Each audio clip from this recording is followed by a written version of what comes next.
Ogai mar Oriel Buche mapacho ka Martha Koome bang' aput ma joyal buche adek ne ng'ado ni onge yo moro amora ma koro inyalo kwed godo wach mar chuogo aput ma bende ne ochuogi mawinjo bura madhi nyime sani e nyim kamisen ma joyal buche. Burano ma koro ne geto thichoke apisi ogai mar doho ma Thurka Martha Koome. Kweth mag joyal buche adekgo oting'o Charles Kariuki, Lawrence Mugambi kaachiel kod Bahati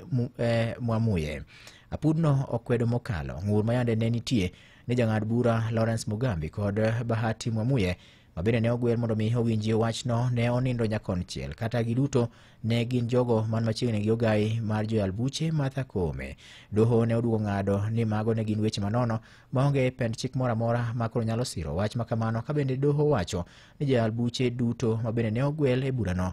gin gi lony kaachiel kod rang'iny maromre kotenore kod weche mag chike. Joyal buchego bende koro ne oyango ni onge buch ywagruok moro amora bende nosechwal ne ogai mar doho ka giwacho ni gik makamago gin mana mag kelo weche moko ma ok donjre kod tije monego bed ni koro itimo gi odielo buche mamalo.